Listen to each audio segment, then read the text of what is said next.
यह कहानी हर एक लड़की की है जिसकी शादी होती है, ससुराल जाती है और ढेर सारे सपने सजाती है कि मेरा ससुराल ऐसा होगा, वैसा होगा। कुछ लड़कियों को उनका ससुराल बहुत अच्छा मिलता है और कुछ लड़कियों को उनका ससुराल ऐसा मिलता है कि जो स्वर्ग होना चाहिए उनके लिए वह नर्क बन जाता है।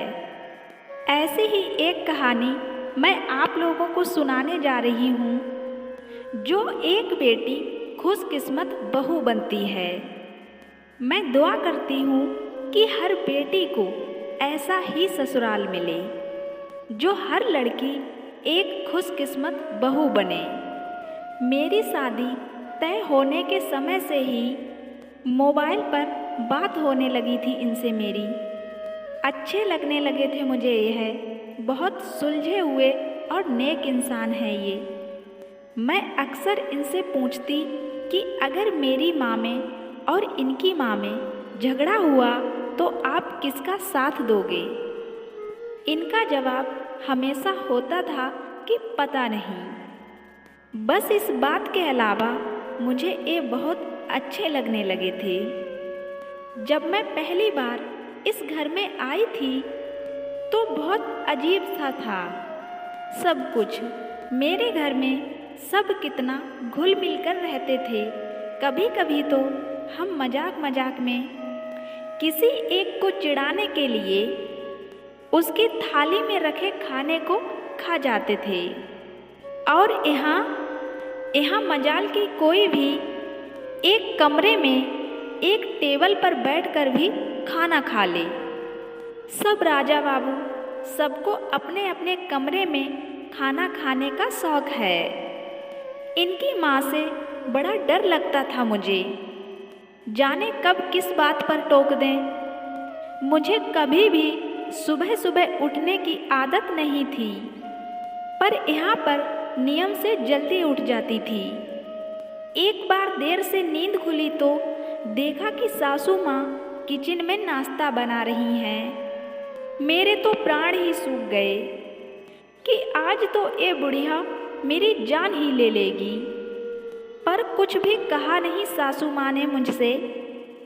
बस पूछा कि तेरे लिए भी सेंक दूँ या नहाकर खाएगी। मुझे लगा लेट उठने पर ताहने मार रही हैं मेरी सासू माँ मुझ पर।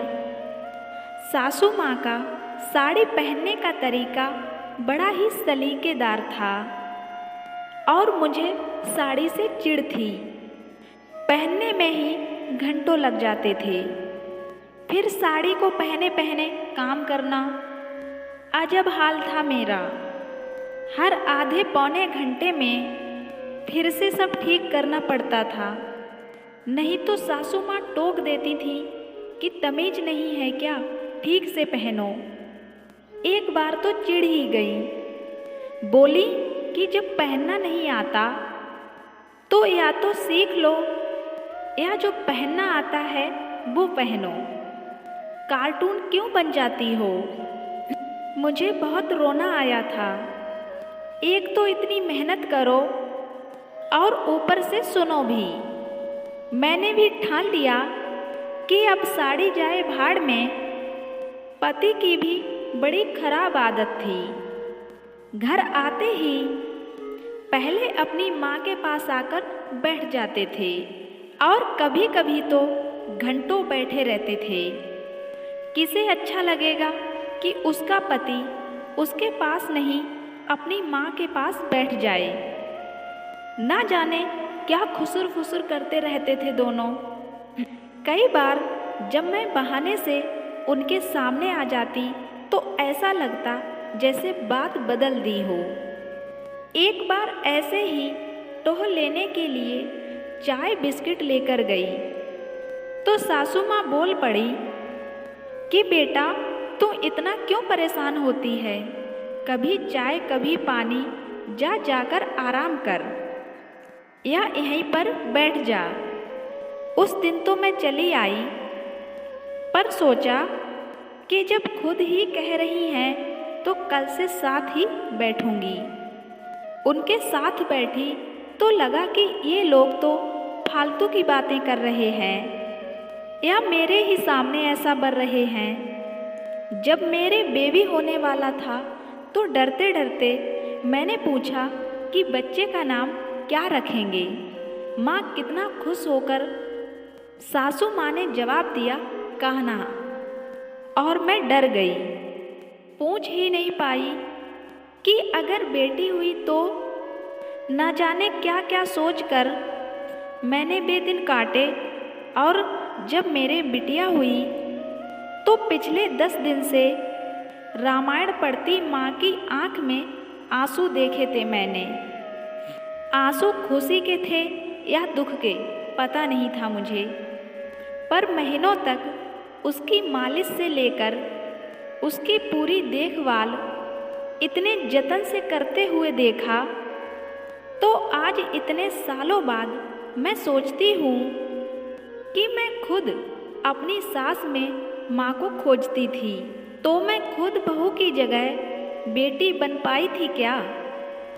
पता नहीं क्यों हम बहुएं अपनी सास में माँ को खोजते हैं।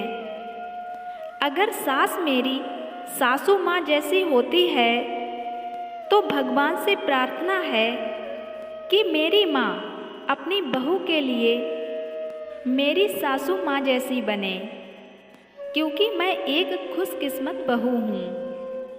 आशा करती हूँ आप लोगों को यह कहानी अच्छी लगी होगी।